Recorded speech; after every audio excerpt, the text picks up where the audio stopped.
দেখবেন এরা যদিও নাকি একটু আজে বাজে ফোলাবেন, কিন্তু মাদ্রাসা মসজিদের জন্য দেওয়া না, হুজুর মোল্লা মৌলবীর জন্য দেওয়া না।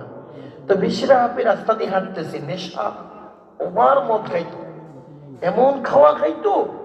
তো হঠাৎ করে রাস্তার উপরে বিসমিল্লাহির রহমানির রহিম একটা কাগজের টুকরা পড়ে আছে। এখন উনি পাটা তুলছে তো পা দিবে, হঠাৎ করে ওই নেশার ভিতরেও ওই চোখ গেছে যে আল্লাহর তিনটা নাম মাটিতে পড়ে আছে, আল্লাহু আর রহমানু আর রহিমু। কয়টা নাম? আল্লাহু আর রহমানু আর রহিমু। আর রহিম অর্থ মায়া, আর রহমান অর্থ কি? মায়া। আল্লাহু শব্দের অর্থ যদিও নাকি এটাকে ডিকশনারির মধ্যে ইসমে জাত বলছে, কিন্তু তাফসীরে বাইজাবির মধ্যে আল্লাহু লেখছেন আল্লাহু হুয়া মুশতাক্কুম মিন আলিহাল ফাসিল। ওখানে ঘুরে ফিরাইয়া মহাব্বত অর্থ বের করছে। কি বের করছে? মহাব্বত। আল্লাহ হলো অগাধ প্রেমিক, এর নাম আল্লাহ। আল্লাহ শব্দের অর্থের মধ্যেই প্রেম। আল্লাহ শব্দের অর্থের মধ্যে কি? প্রেম। তো যাই হোক, সেই অনেক কথা ওদিকে গেলাম না। তো আল্লাহ আর রহমান আর রাহিম তিনটা শব্দের অর্থ কি? প্রেম। এখন এই যে বিশরা হাফি পাড়াটা দিব বিসমিল্লার উপরে, হঠাৎ করে পাও সরায় খাড়াই গেছে। খাড়াইয়া নেশা কিন্তু মাথায় ভরা, চোখে মুখে নেশা, ডান হাতে বিসমিল্লাটা ধরছে, ধইরা মদ তো খাইয়া রইছে, এটা কই ফালাবে জায়গা পায় না। লাস্টে চিন্তা করলো নিরাপদ জায়গা কোথায় পাই, নিরাপদ জায়গা পায় না, তো খাইয়া লাইছে ফ্যাটের ভিতরে নিরাপদ। দোস্ত, ঘটনা ঘটে গেছে কি, বিশরা হাফিক যাইয়া শুইছি নেশা লইয়া সেগাইয়া। এদিকে ওই জামানার সবচেয়ে বড় বুজুর্গকে আল্লাহ পাক ওই মুহূর্তে স্বপ্নে দেখাইতেছে, ওই রাতে। হে জামানার ওয়ালি, তাড়াতাড়ি যাও, আমার বিশরা হাফিকে ডাক দাও।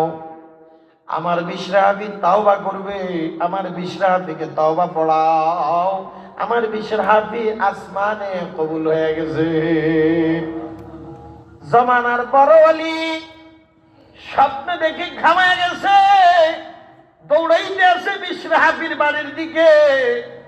বাড়িতে এসে ডাক দিয়েছে, বিশরা হাফি কোথায়?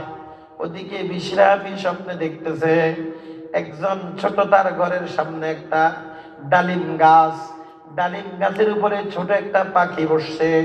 পাখিটা বিশরা হাফির দিকে তাকায়া তাকায়া বলতেছে, আলাম ইয়ানি লিল্লাযীনা আমানু আন তাখশা কুলুবুহুম লিযিকরিল্লাহ ওয়া মা নাযালা মিনাল হাক্কি। এ বিশরা হাফি, কোরআন নাজিল হইয়া শেষ হয়ে গেছে, নবী আইসা গেছে, কোরআন আইসা গেছে, আর তো কোনো নতুন কোরআন আসবে না। এখনো কি তোমার আল্লাহর ভয়ের সময় আসে নাই? এখনো কি আল্লাহর ভয়ের সময় তোমার আসে নাই? হে বিশরা হাফি, এখনো তুমি কি আল্লাহর ভয় করার সময় আসে নাই? এই পাখির মুখে এই কথাটা শোনার এই আয়াতটা বারবার করতেছে, আলাম ইয়ানি লিল্লাযীনা আমানু আন তাখশা কুলুবুহুম লিযিকরিল্লাহ ওয়া মা নাযালা মিনাল হক। ইমানদারের কি এখনো আল্লাহর ভয়ের সময় আসে নাই? অথচ কোরআন নাজিল হইয়া লম্বা সময় কেটে গেছে। বিশরা হাফি ঘুম থেকে ঝাঁকায়া উঠল, ওদিকে আল্লাহর ওই দরজায় ডাকতেছে, সুবহানাল্লাহ। এই তিনটা আল্লাহর নাম গিলার সাথে সাথে কালাম রাজ্য থেকে আমার আল্লাহ মায়া কইরা সমস্ত পাপ মিটাইয়া দিয়া পুরা ফাইল নূর দ্বারা ভরে দিছে। এটা আল্লাহর মায়া। খালি মধু দিয়ে আল্লাহর ওলি হয়েছে এটা বুঝছে, মদখুর আল্লাহর ওলি হয়েছে খালি এটা বুঝছে, কিন্তু মদখুরের যে আল্লাহ কি করছে এটা আর বুঝে না। কালাম রাজ্য থেকে সমস্ত পাপাচারের কর্মকাণ্ডকে অল ডিলেট করে রেজিস্টার মাইয়া একদম কলিজাটারে আল্লাহ নিজের স্পেশাল নূর দিয়া একদম ভরাট করে দিছে। এই ভরা নূরে কলব জ্বলে উঠছে। দোস্ত, আমরাও যদি ইমানে আমলে ওইভাবে জেগে উঠি, আমাদের কলব রাজ্য জেগে উঠবে ইনশাআল্লাহ।